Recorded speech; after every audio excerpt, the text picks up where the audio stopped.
My name is Ryan. I'm one of the Echo fellows here. Fody, do you think now is a good time to start? Yeah, I think we have quorum. Perfect. So I will have the honor of introducing Mathias Claeys. I asked him to give the rounds today, so I might as well just give a quick two-liner, and then I'll hand it over to Mathias. So Mathias is our structural Echo fellow who comes from Belgium. He's done a lot of work in Belgium with the group there, looking at multimodality imaging as well as exercise imaging and echo. So we are very lucky to have him today talk about aortic stenosis. So Mathias, I will hand it over to you. Okay, thank you, Ryan, for the kind introduction. Hello, everyone. Good morning. So the topic of today's presentation will be discordant aortic stenosis. I think it's an entity we are often faced with in both echo lab, but also in clinics, and often poses some challenges with regards to both diagnosis and management of our patients. So the objectives of today's talk are first to explain the concept of discordant aortic stenosis, then to differentiate the different subtypes, and discuss a stepwise approach to entangle or to how to tackle this entity. So before I go to the heart of the matter, I just want to give a quick shout out to two previous presentations in our series that also highlight a lot of the concepts that are relevant to the diagnosis of aortic stenosis. And so if you haven't seen them already, I would give my highest recommendation for you to revisit them. So I want to start off with a case just to show you what discordant aortic stenosis is. So this is an 86-year-old female that presented with shortness of breath, was functioning in NYHA class 3, had recurrent heart failure admissions, history of HFpEF, atrial fibrillation, aortic stenosis, CKD, type 2 diabetes, and hypertension. This is her baseline echo showing a concentric hypertrophy, or at least concentric remodeling of the LV. Her ejection fraction looks to be normal. Her aortic valve is not very clearly visible, but at least on the 5-chamber view, it does look that it does not open as well as you would expect, and there's also some calcification. This is her aortic valve Doppler. See a low stroke volume of less than 35, a Vmax of around 3 meters per second, a mean gradient of 21, suggesting only moderate aortic stenosis, but her aortic valve area is less than 1, which would put her in the category of severe aortic stenosis. So whenever there is a discordance between the aortic valve area suggesting severe aortic stenosis, and on the other hand, a gradient or a peak aortic jet velocity that suggests a moderate aortic stenosis, we talk about discordance between both, so discordant aortic stenosis. The first question, of course, is, does it really matter? Do we need to take this entity into account? Well, this is a very recent study. This is an all-comer study from a Belgium center, actually, looking at the mortality of all comers with discordant aortic stenosis and preserved ejection fraction. And as you can observe, in this 5-year follow-up, the mortality of patients with discordant aortic stenosis was significantly the mortality higher compared to patients with moderate aortic stenosis, and almost approached those of patients with high-grade severe aortic stenosis. What's even more interesting, and this is a study by Jan Stassen, which was one of my co-fellows in Leuven. He looked at the presence of discordant aortic stenosis in patients with moderate aortic stenosis, and even there you can see that a discordance between the gradient and aortic valve area already is associated with a higher mortality. Now, obviously, this is not to say that these patients die because of moderate aortic stenosis, but at least it suggests that the presence of a discordance is a marker of a higher risk. And so a second reason why we should care about discordant aortic stenosis is actually that it's not rare at all. It's actually very frequent. Depending on the study, about 30 to 40% of patients with aortic stenosis will have a discordance between the gradient or velocity and the aortic valve area. And then a third reason is that, as I mentioned before, that it also poses a lot of challenges for both diagnosis and management, particularly regarding to the true severity of the valve disease. Is it moderate or is it severe? And this obviously also impacts management. But the second reason is that the presence of a discordance, and this ties into the worse survival, is that it's often also the endpoint of a deleterious combination of both the increased afterload associated with the aortic stenosis, but also decreased myocardial performance, where it is due to decreased contractility, adverse remodeling, severe diastolic dysfunction, etc. Now, why would there be a discordance between a gradient and on the one hand and the aortic valve area on the other hand? Well, one of the first reasons that there is a very the relationship between the aortic valve area and velocity, but also gradient, is actually very much dependent on flow. So in a normal flow state, an aortic valve area of 1 would correspond with an aortic velocity of around 4 meters per second. But actually, when flow drops, so in a low flow state, this aortic valve area of 1 only corresponds with an aortic maximal velocity of about 3 meters per second. So this means that because the gradient and the peak aortic velocity are highly dependent on flow, a low flow rate may therefore result in lower gradients, which is just called pseudo-normalization. At the same time, however, a low flow will also put less force on the valve and therefore will open the valve less. And so this can give you the impression of a falsely low aortic valve area, which then causes a pseudo-severe AS because you suspect the aortic valve to be more narrow than it in fact in reality is. Now, how do we define a low flow state? Oddly enough, we define it using a volumetric measure as stroke volume index, less than 35 milliliters per meter square. And because this has actually stirred some controversy, because some authors believe it's better to define it as by means of a true flow measure, such as flow rate, which is the ratio of stroke volume to ejection time. And there the cutoff of 200 milliliters per second is used as a cutoff between low flow and normal transvalvular flow. The second reason why there can be a discordance between gradients and valve area is body size. We know that body size is a very important determinant of cardiac size and therefore also of volumes, including stroke volume, cardiac output, but also valvular dimensions. And so smaller body size is therefore also so frequently associated with a lower flow rate, and this then ties into the previous reason, which says that a lower flow rate may lead to a discordant small aortic valve area and a low gradient. So therefore, in these patients, it's recommended to calculate index aortic valve area, because this kind of corrects for the smaller body size. You need to be a little bit careful in patients with obesity because there can be sometimes an overcorrection. So it's better to use a lower cutoff or use height instead of body surface area. And a final reason why there might be a discordance is in the context of reduced arterial compliance and hypertension. This is because because both low compliance and hypertension will increase LV afterload, which is already augmented because of the aortic stenosis. And then this then further decreases LV outflow and then ties back into the low flow concept. Secondly, a reduced compliance will also cause faster arterial wave reflections, which may also dampen transvalvular gradients. Now, how do we then tackle a patient with discordant aortic stenosis? And based on the literature, I would actually propose a stepwise approach. First of all, is to verify the accuracy of our measurements, because there are a lot of common sources of error which could lead to a discordance in the gradient. And obviously, we need to get rid of those before we accept that it's truly a discordant aortic stenosis. Secondly, we need to identify the subtype of discordant aortic stenosis. Thirdly, we need to confirm whether or not it is a severe or a moderate aortic stenosis that we're dealing with. And then finally, and this all ties in obviously to the assessment of severity, determine appropriate management of these patients. So starting off with verifying the accuracy of measurements, there are actually a lot of pitfalls in the assessment of aortic stenosis, and a lot of them have been highlighted in the previous two talks that I've alluded to at the beginning of the presentation. But one of the most common and one of the most mistakes is actually an incorrect measurement of the left ventricular outflow tract. And this is important because we, as you know, we use the LVOT dimension to calculate LVOT area, and we actually square the LVOT dimension. So any small error in the LVOT dimension will lead to a larger error in both the LVOT area and the aortic valve area.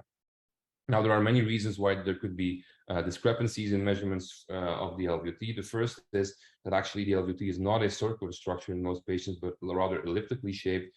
And the AP diameter we typically measure on echo is actually the smaller one of the two diameters. So already we're underestimating the LVOT area by using our 2D echo diameter. Secondly, in echo, we also often have oblique measurements because we do not have a true 3D understanding of the structure when we measure it. And the third reason why there might be some variability is that there's is that the measurement can vary greatly depending on the distance from the aortic annulus. One solution to the whole problem of incorrect LVOT measurements would be to get rid of the LVOT diameter completely and just use a hybrid approach, combining Doppler velocity with the direct measurements of LVOT area. This could be done by a 3D echo, but also hybrid modalities such as a combination with CMR or CT. The problem with this hybrid approach is actually that we know that CT actually overestimates LVOT area if you compare it to, for instance, in vivo measurements, but also if you compare to CMR.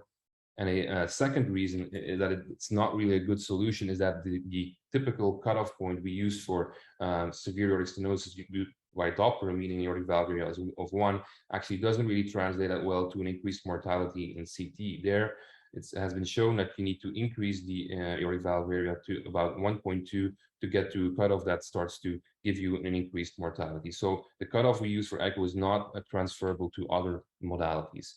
So actually the better and actually the only workable solution is therefore to be very careful in our 2D measurements. First of all, by measuring the LVOT as the largest diameter on the clearest on-axis image. Secondly, and this is also important, is to measure the LVOT diameter inner edge to inner edge directly at the base of the right coronary cusp, and so not, for instance, at 5 millimeters from the aortic valve.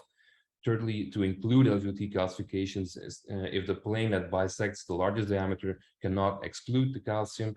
And finally, if you have doubts about the accuracy or the correctness of your measurement, you should corroborate it with other methods. For instance, you could calculate the predicted LVOT, and if there's a large discrepancy between both, then you know potentially that your LVOT measurements is wrong. You could also try to compare the stroke volume you get with a Doppler echo with the 2D and 3D Simpson method, although there we know that there's also a lot of variability, but this could be one way to try to validate your measurement.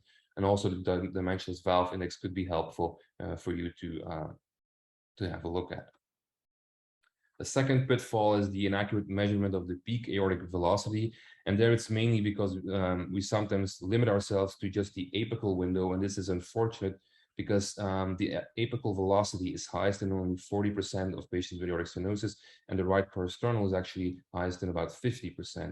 And this is especially relevant if you have a more acute aortic root angle, because there the alignment of the Doppler beam with the aortic fluid is often less optimal, and therefore you have a higher chance of underestimation of the true peak velocity. And this is quite relevant if you look at this study by Taden and Jays in 2015. So if you limit yourself only to the apical window to use for AS classification, you can see that in the case of high-grade and severe AS, about 16% of patients are misclassified as having a moderate aortic stenosis, 10% of patients misclassified as severe low gradient, and the same is also true in patients with severe aortic stenosis but low gradient. Again, 9.5 are misclassified. A final measurement problem that we sometimes face is an inaccurate measurement of the LVOT velocity, and there it's mainly important to measure the velocity time interval at the modal velocity, meaning the densest line on the pulmonary wave Doppler, so the blue line on the image here, and not the dotted line. And then finally, another common error or mistake is to measure our aortic valve gradients during a hypertensive state. So measurements should ideally be done during normal tension, or at least with a systolic blood pressure of less than 160 millimeters of mercury. So after we've ensured that we did a good job measuring our parameters, the next step is, of course, identifying the subtype of discordant aortic stenosis. And actually, there are 3 different subtypes, which I would like to illustrate by 3 different cases. The first is an 80-year-old male, shortness of breath, NYHA class 3, and arrhythmia, known history of aortic stenosis, hypertension, dyslipidemia, and some carotid artery disease. He's on a statin. His echo shows a severely reduced systolic function, somewhat thickened myocardium as well, an aortic valve that's clearly not opening well, no significant aortic regurgitation, but at least moderate mitral regurgitation. If you look at his Doppler, so his ejection fraction 27%, stroke volume is low, only 18 milliliters per meter square, a Vmax of 3, a mean gradient of 24, but an aortic valve area of only 0.55. So this patient has a low gradient aortic stenosis with a reduced ejection fraction, and this is then called the so-called classical low flow low gradient aortic stenosis, or low gradient AS with a reduced ejection fraction. And in these patients, the depressed LV ejection fraction, this may be caused by the afloat mismatch itself, but often also because of a concomitant intrinsic myocardial disease, most commonly ischemic. Classical low flow low gradient will account for about 5, maybe to 10% of AS patients, but it's important to stress that not all AS patients with a low ejection fraction also automatically have low flow. Some have a normal flow, and some even have normal or high gradients. The entity is a bit more common in men, and this maybe tie into the fact that it's often related to ischemic heart disease. A second entity within the spectrum of discordant aortic stenosis is represented by this subject, 85-year-old male, also NOHA class 3, also presented with pre-syncope. He has known AFib, hypertension, dyslipidemia, and previous tuberculosis. In this case, his LV function, or at least his ejection fraction, appears to be normal. His aortic valve is calcified and is not opening well. There's no significant valvular regurgitation. So ejection fraction is estimated more than 55%. Stroke volume, again, low, meaning less than 35 milliliters per meter square. Vmax of around 3.4. Mean gradient of 29, and again, in aortic valve area, that's below the cutoff for severe aortic stenosis, meaning that this patient has a low gradient aortic stenosis, but this time with a preserved ejection fraction and a low flow. And so this is then called paradoxical low flow low gradient aortic stenosis, or low flow low gradient aortic stenosis with a preserved ejection fraction. This is an entity that is, as I mentioned, has low flow and discordance between the measurements of the aortic valve stenosis severity, but with a preserved ejection fraction. The prevalence is highly variable depending on which study you look at, but overall, it's about around 10% of aortic stenosis patients. It's typically linked to patients who have small LV cavities. The typical prototype would be an older hypertensive woman with a smaller body size. It's also tied into a lower longitudinal LV function, typically low GLS, severe diastolic dysfunction. Think of cardiac amyloidosis, for instance. Also patients who have underfilling of their left ventricle, for instance, due to RV dysfunction or pulmonary hypertension, pericardial disease, atrial fibrillation, because it also has an impact on stroke volume variation. And then also, obviously, patients who have significant mitral or tricuspid disease can also have underfilling of the LV, and this can also tie into a lower forward stroke volume. A final entity within the discordant AS spectrum is this 71-year-old man with a NYHA class 2 symptoms. He's on chronic hemodialysis for diabetic nephropathy, also known as peripheral artery disease, atrial fibrillation, type 2 diabetes, hypertension, obstructive sleep apnea, and gastric bypass for obesity. He also has preserved LV function and an aortic valve that is not opening completely normal, some sclerosis and some calcification of the valve, no significant regurgitation. Normal or supranormal LV ejection fraction. Stroke volume in this patient is normal, meaning more than 35, mean gradient 36, and an aortic valve area, again, of less than 1 centimeter square. So this patient also has low gradient AS with a preserved ejection fraction, but this time with a normal flow. So this is a normal flow, low gradient aortic stenosis patient. And this is somewhat of a contentious entity, but it's actually the most common form of discordant aortic stenosis, and some authors claim it's up to 25% of AS patients. And the reason why it's so common is, first of all, because there is an inherent inconsistency or inherent discrepancy actually in the guidelines criteria to define severe aortic stenosis. And I would like to highlight this based on this graph I also previously showed you. It shows you the relationship between gradient and valve area. And so when you enter Doppler measurements, for instance, that you obtain in the Borland formula, you will see that in fact a valve area of 1 does not correspond with a mean gradient of 40, but rather with a mean gradient of around 30 to 35. And conversely, a mean gradient of 40 actually will correspond to a valve area of 0.85 or 0.8. So inherently, there's already a consistency between the both criteria that we use to define an aortic stenosis.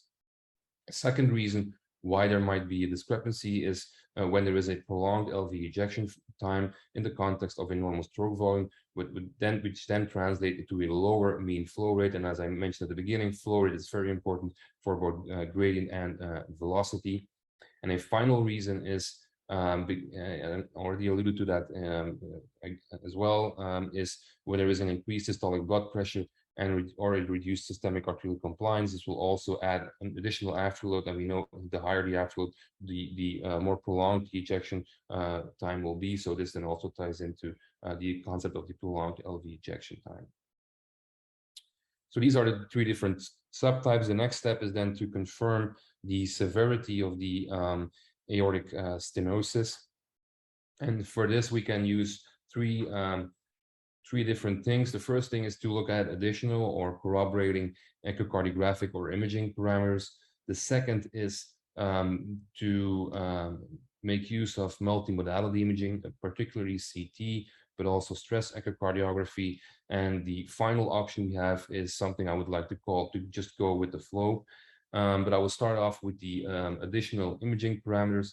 The first is what you could do is you could look at planimetry. You could use TE or even TTE, CT or CMR. The problem is that obviously that we all know that, first of all, the measurement of planimetry is prone to errors and has high inter and intra observer variability.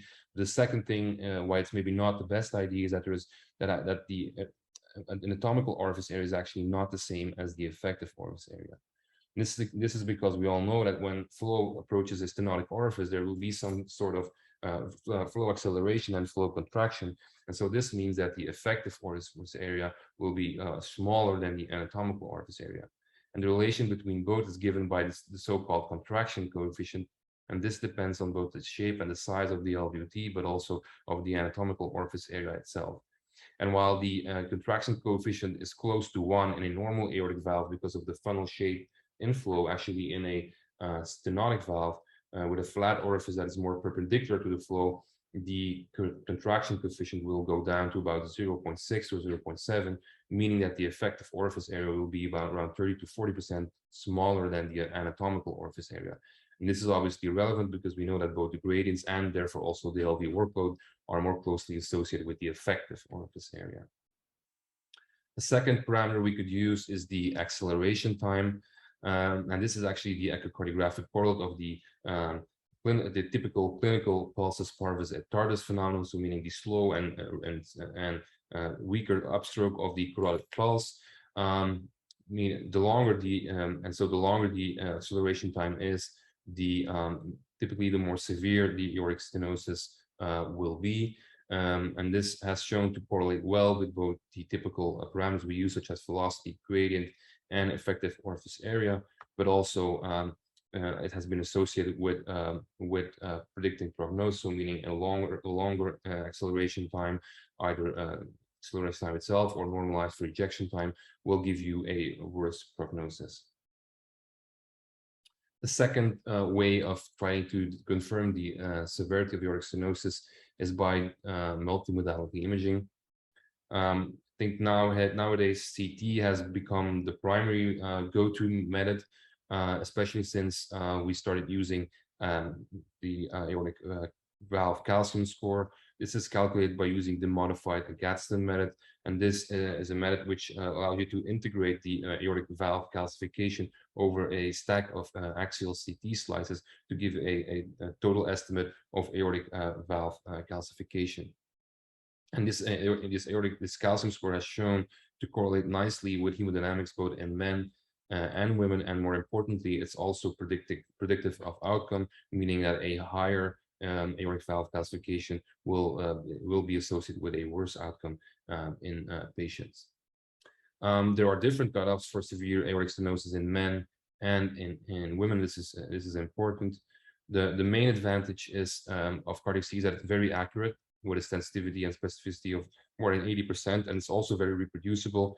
In the literature, they cite inter and intra observer variability of only 5%, which is actually pretty impressive. Another advantage is that there's no contrast needed, and final and, in my opinion, a very important benefit is that it's applicable in all subtypes of discordant aortic stenosis. The main disadvantage is that like anatomical orifice area, it actually assesses the anatomical rather than the hemodynamic severity of the stenosis. And this is important because it does not capture, it only captures calcification. It does not capture, for instance, valvular fibrosis. And this is something that accounts in great part for the sex difference we observe in the cutoff between men and women. And a final limitation of CT at this point that the cutoffs we use or that are presented in the guidelines are mainly validated in Caucasian cohorts. And so to illustrate the point about the sex difference, I just want to highlight this study by Simar in Circulation Research in 2016, where they looked at the where they compared surgical specimens of men and women who had undergone valve replacement and prior CT. And as you can see, men had a higher or relative higher calcification of the valve, whereas women had a higher relative presence of relative presence of non-calcified, so meaning fibrotic tissue. So this means that in women, fibrosis is more a driver of aortic stenosis severity than calcification, which is more important in men.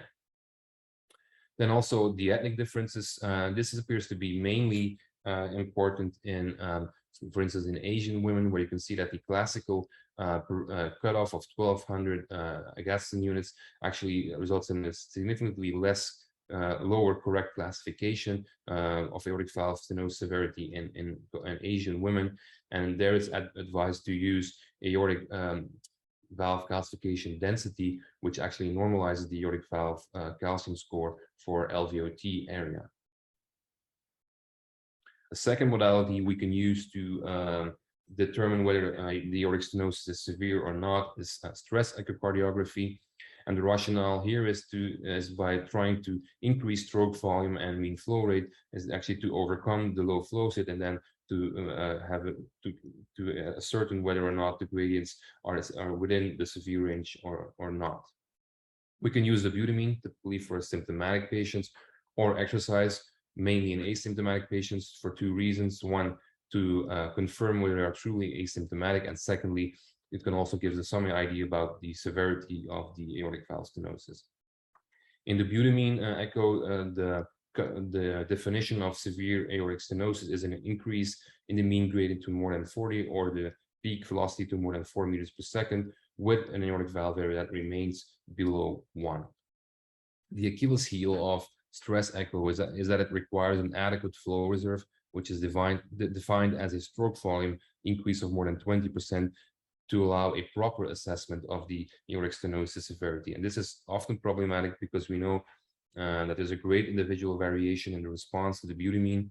Secondly, stress echocardiography is also limited in use in patients with preserved ejection fraction because their risk of dynamic LVOT obstruction is often high because these patients have small ventricles, a degree of LV hypertrophy, and often also have even an asymmetrical septal hypertrophy, even further increasing their risk of LVOT obstruction.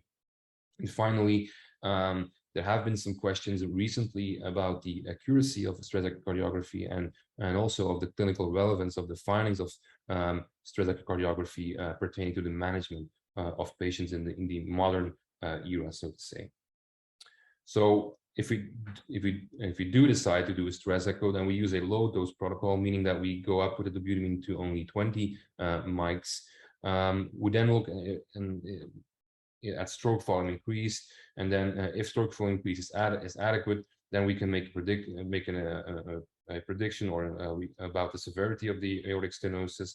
If it's not, then we know that that the stress echo will not allow us to make an accurate prediction about the aortic stenosis severity. So in fact, there are three possible scenarios, and I would like to illustrate them with again 3 cases. The first is this 65-year-old man, which was hospitalized for pneumonia and congestive heart failure. He had known aortic stenosis and severe LV dysfunction with non-flow limiting coronary artery disease, chronic hep C, COPD, and hypertension.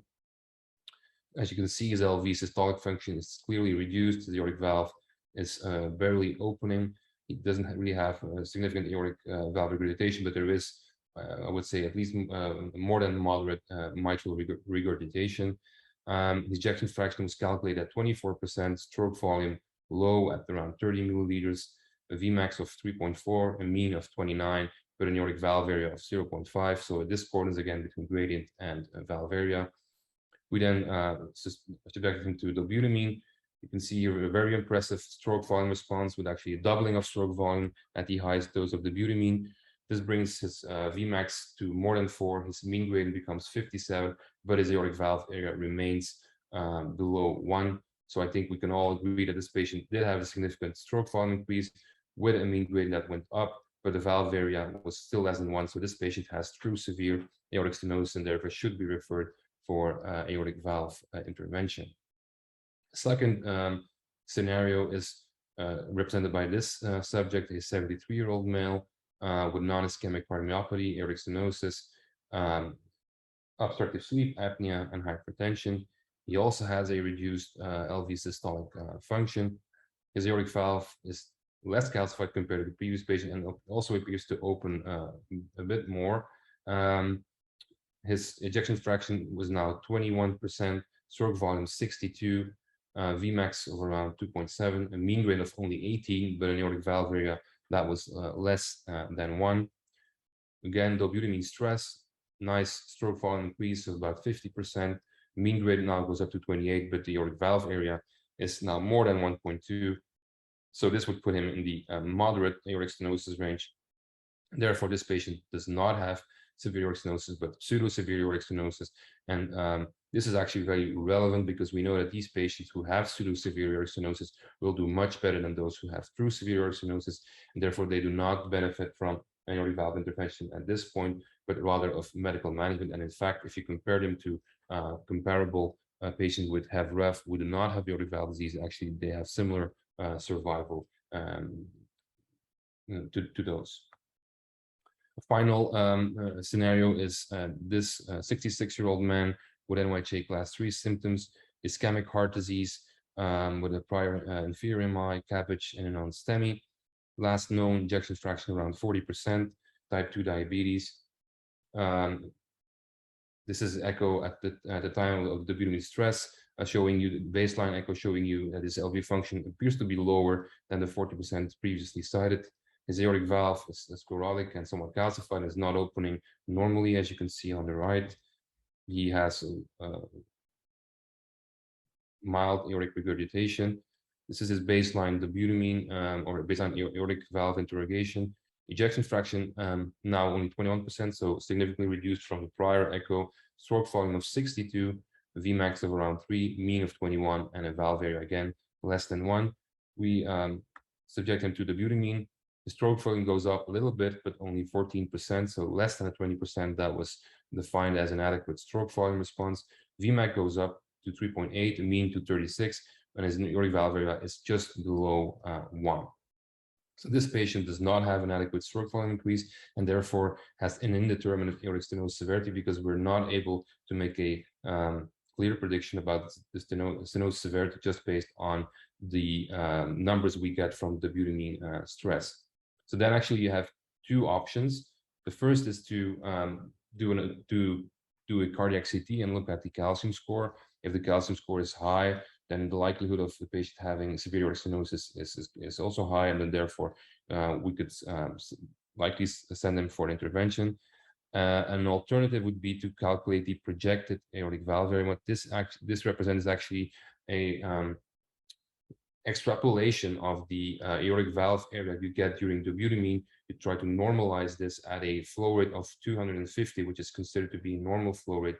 And this is actually based on the observation that the relationship between the transvalvular flow rate and the effective orifice area is more or less linear, and the slope of this linear relation is given by valve compliance. So if you increase flow rate, then you can theoretically, with this method, then you can actually project the aortic valve area you get from this dobutamine stress to a normalized value of 250, and this is then used to make a prediction about whether or not the aortic stenosis is severe. The only or the main limitation of the projected aortic valve area is that it's only reliable if there is at least a stroke volume increase of about 15%, meaning that there has to be some sort of stroke volume increase to make a reliable extrapolation of the values you get during the debutant stress echo, which is often not always the case, as highlighted by the patient I just presented. Going back to stress echocardiography in general, in recent years, there has been some questions regarding the accuracy of stress echocardiography. And this is a fairly recent study by Anabi, who actually compared the performance of the classification done by stress echocardiography with either surgical evaluation of the valve during surgery, so the microscopic aspect of the valve, and or calcium scoring by CT. And what they observed was that if you use the traditional parameters, such as a mean gradient or your valve area, you're only able to correctly classify patients around 50 to 60% of the time. So meaning almost half of patients are misclassified by means of stress echocardiography. If you use some more elaborate methods, so that's including the projected aortic valve area or the index projected aortic valve area, then you can increase your accuracy to about 70%. But this still means that around 30% of patients are misclassified based on stress echocardiography. And this is obviously a problem when you try to manage your patients to the best of your ability. Another reason why stress echocardiography has gotten somewhat of a criticism lately is actually the notion of contractile reserve, meaning the increase in stroke volume. First of all, well, because while it is true that patients without contractile reserve have a worse preoperative survival, meaning that they have a higher chance of dying, this does not mean that these patients who have an absence of contractile reserve do not derive a benefit from aortic valve replacement. So it's not because they do not have a significant increase in stroke volume that you should not refer them to surgery. And moreover, there's also no predictive capacity in the absence of contractile reserve with respect to the amount of LV recovery. And what's even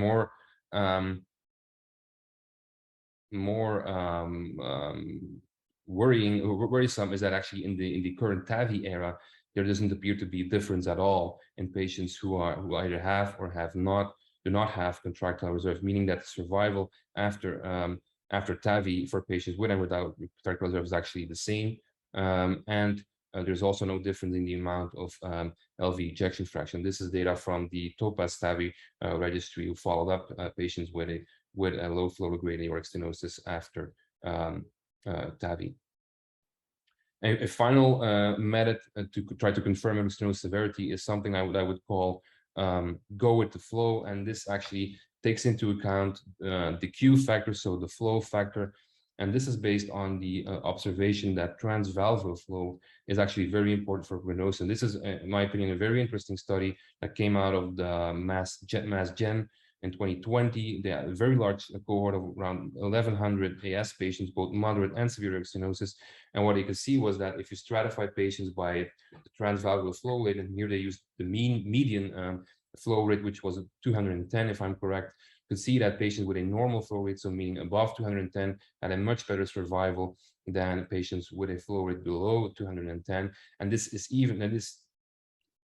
remains relevant even in patients with a normal stroke volume index, which would characterize as having normal flow. So even patients with normal flow based on stroke volume index, there you have an additive benefit of incorporating flow into the consideration of aortic valve assessment. And what was also very interesting is actually what they saw was that in patients with a low flow, so meaning a flow rate below 210, that actually aortic valve area of less than 1 loses its predictive capacity for mortality. So it means that in patients with a flow rate that is below the median, actually aortic valve area is not able to, of less than 1, is not able to differentiate patients who have a lower or a better survival. A second reason why it's important to incorporate flow in our assessment is actually that the aortic valve area you obtain at a normal flow rate, and in this study it was 200. Actually, there is, when you subject these patients to stress echo with dobutamine, actually, if you that these patients which have a resting aortic valve area that's measured at a normal flow, there's not a lot of increase anymore with stress. So this means that the aortic valve area you obtain at a normal flow rate is actually likely to be very representative of the true aortic valve area, and therefore in these patients it's likely not useful to do the butyl stress echo. But even in patients in which you do stress echo, you see that once you get a flow up to normal, in the normal range, so meaning more than 200, the positive predictive value of the aortic valve area for true aortic stenosis becomes really high, around 84 to 95%. So this means that an aortic valve area that is measured at a normal flow rate is actually very specific marker to determine whether or not the aortic valve is severely stenotic or not. And so the authors of the 2020 paper then propose a new algorithm to evaluate or to incorporate flow into the evaluation of aortic stenosis assessment.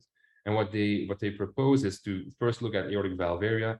If the mean gradient is above 40, then of course you have concordant aortic concordance between both measures, and then the diagnosis of severe aortic stenosis can be made. If there is a discordance between the valve area and the mean gradient, then they propose to first look at the flow rate. If the flow rate is above 210, the parameter they derive in their study, then they say you can actually trust the aortic valve area you got during your measurements, and so therefore the aortic stenosis is likely to be severe. If the aortic transvalvular flow rate, however, is below 210, then the aortic valve area you got during your echo is likely not prognostic, and because it does not signify the true nature of the aortic disease, and therefore you should do additional assessment. You can either try to by trying to increase the transvalvular flow rate to above 200 by, for instance, isometric hand grip maneuvers, or do more elaborate things such as stress echo or an additional CT. And then finally, and I will not dwell too long on this because it is mainly an imaging round, is when you to discuss the appropriate management of patients with discordant aortic stenosis. So, and this actually ties into the previous step, because when you have confirmed that the aortic stenosis is severe in the case of discordant aortic stenosis, then the guidelines recommend considering intervention, whether it be surgical or transcatheter valve. But if the aortic stenosis is confirmed to be severe and the patient is symptomatic because of the aortic stenosis, then an intervention is required, whether it is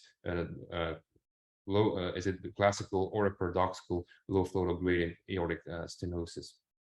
The European guidelines, on the other hand, are a little bit less firm in their recommendation. They only have a class 1 recommendation for classical low flow low gradient aortic stenosis with evidence of contractile reserve, so meaning stroke volume increase of more than 20. In the case of an absence of contractile reserve, it's only a 2A recommendation, and I find this a little bit contentious. Actually, I do not really agree with this statement. But in the context of paradoxical low flow low gradient aortic stenosis, it's also a 2A recommendation if you can confirm that the aortic stenosis is severe based on, for instance, coronary calcium score. So to conclude, just to reiterate the 4 steps in the assessment of discordant aortic stenosis.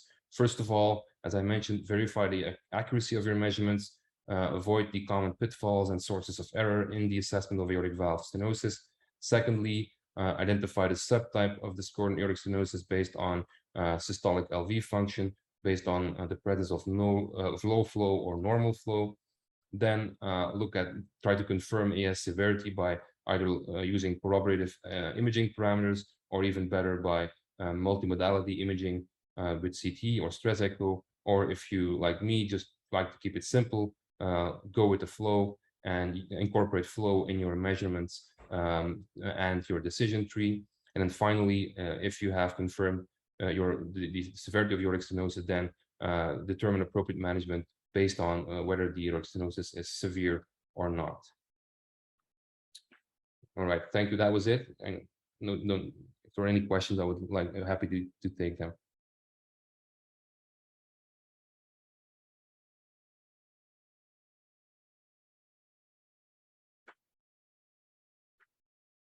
Thank you very much, Matthias. If anyone has any questions, please, this is the time to do it. I'm just going to take a look at the chat to see if anything is there. Nope, there's some praise. I guess one question that I had, Matthias, is you proposed an interesting a concept that I had never thought about, and that that picture with the calcium that's in the aortic valve, and they use the relative Angston score to figure out if they're like what the size of the orifice is based on the CT. The fascinating thing is that, some of those pictures showed that there were areas where it was kind of patchy. So it was just some parts of the commissure. It wasn't just one confluent hole.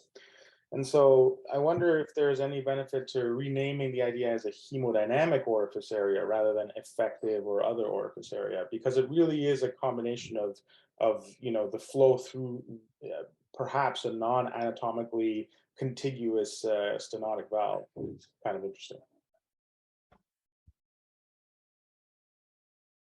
Yeah, can you repeat your question, because I didn't really. Yeah, I guess it really wasn't a question as much as a statement. I just okay. I was wondering that a little bit because I never really considered that, and it kind of rang true for me. Any questions from the audience? Yeah, I have a question, Fotis. Hi, Mathias. Those are really, really good rounds, so thank you. I guess for me, one of the issues is the actual calculated valve area. Often, and I think in one of your examples, when the valve area is just below 1, like it's almost 1, but it's just below 1, and you're sort of messing around with all these numbers. In the old days, you almost never saw a patient with symptomatic AS with a valve area of 1 or even close to 1. I mean, it was usually below 0.7, even lower. So when you get these patients where the valve area is kind of 0.95 or something, and the mean gradient is less than 40, as your data suggests that it actually should be, if the valve area is actually true, that's actually not really severe surgical AS. Mm-hmm. So sometimes I think we spend a lot of time because, Ramtula many years ago decided that severe AS was less than 1.0, which caught a lot of us by surprise because none of us ever thought of a valve area of 1.0 being severe. It was something much less than that. So some of these cases we're sort of playing with and trying to decide about are actually, not severe. I mean, you don't necessarily I have agree. to go to great lengths if the valve area is 0.95 and the mean gradient is 30 or 25. They're not severe. I agree. It's very strange. Like if you start your practice today, like any junior cardiologist, and if you try to figure out how they got the cutoff of aortic valve stenosis severity, the aortic valve area, and mean gradient, it's a bit strange how these things have changed throughout history. It's not always easy for me to find out why they changed. I think they base it at the beginning on CAT data, and then looked at mortality with data, and then maybe surgical data. But then obviously these things have changed during across the years. So it becomes like they have piled on new and new evidence on older evidence, and then they try to, I guess, reconcile all these findings, and then they end up with what is it, like a patchwork of different things. And then because of the inherent discrepancy between aortic valve area and gradients, you kind of get into a mess at the gray zone between both measurements. So it's a bit difficult, as you say, to make a really correct assessment of whether or not this is really true severe aortic stenosis. If the aortic valve area is below 0.8, I think you can safely say that it's because then the gradient would be expected to be high, meaning above 40. If it's between 0.8 and 1, then I think you're right that might not be a severe stenosis based on the older definitions maybe. On the other hand, obviously, the landscape of aortic valve treatment has changed a lot with improvements in surgery, but also and mainly with the advent of transcatheter systems. So maybe our threshold to treat aortic valve stenosis should also be lower. There's also a push to do that because of the deleterious effects aortic stenosis might have on the long term on the myocardium, and then there's a push to also try to incorporate the consequences of aortic valve stenosis in the consideration of treatment decisions. Although that's not really valid at this point, I believe, but at least there is there are some interesting evolutions in the field still. Yeah, just to add to that, if you've got the notion of normalizing the valve area to body surface area, right? If you got a small patient with a valve area of 0.95, if you replace the valve, you may get a valve. The replacement valve may not have a valve area any different. Mm-hmm. So you actually haven't done anything except subject the patient to surgery. Yes. But that would be interesting to have a look at what these I think it's is it the SMART trial? Yes, the SMART trial will show where they try to look at the differences between balloon and self-expandable valves in patients with small annuli. Because they claim that the self-expandables have a larger inner diameter, so it would be interesting to see what the effect of a larger orifice or a claimed larger orifice would be on hemodynamics, and even more important, outcome in these patients with small annuli.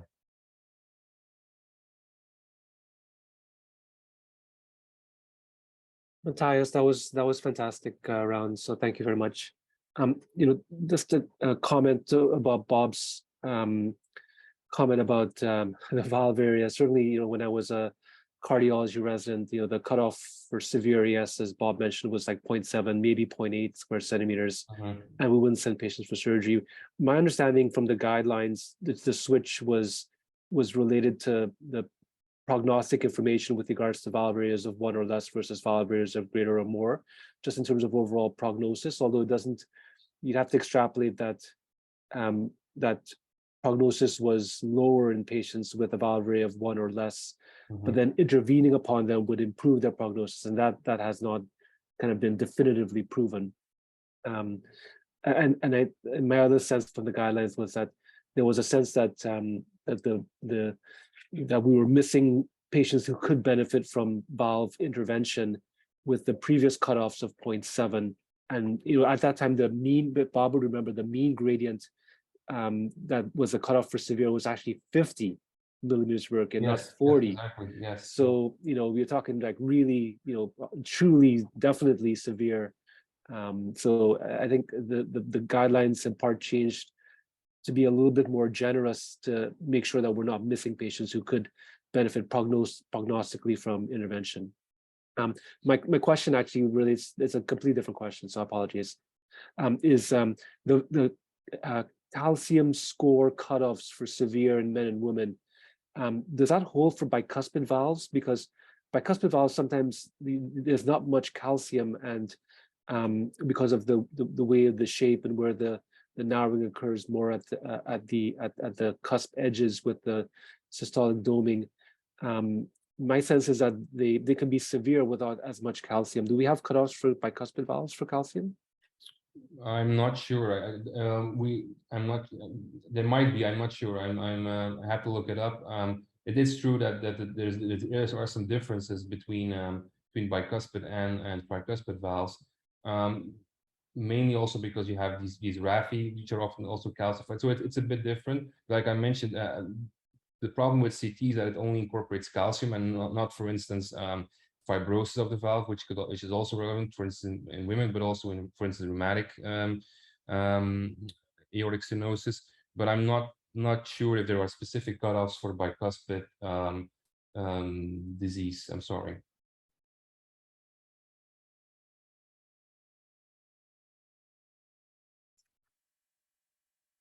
Any other questions?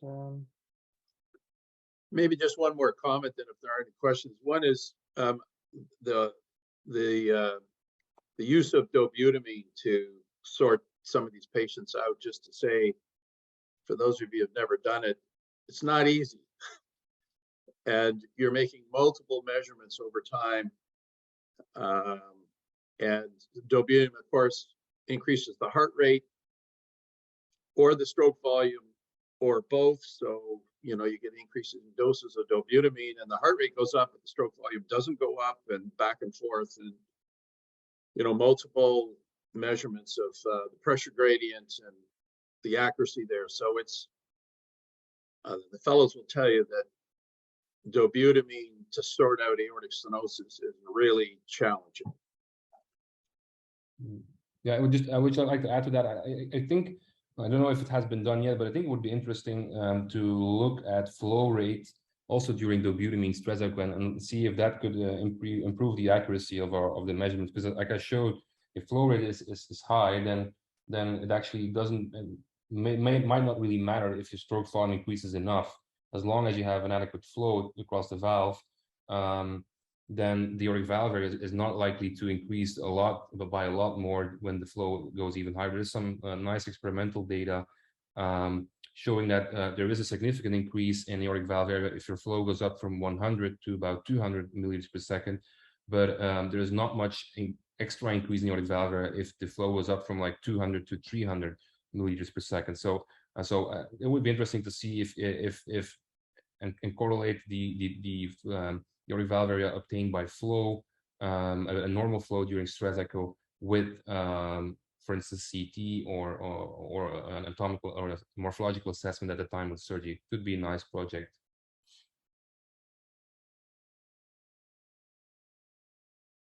Very interesting. I can just attest to what Dr. Howard said. It is it's a bit of a bummer doing the dobutamine stress echo for AS, because it can be a challenge.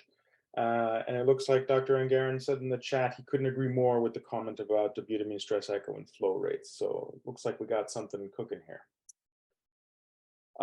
So if there are no other questions or comments, I just want to thank Mathias again. That was an excellent rounds on a very complex subject.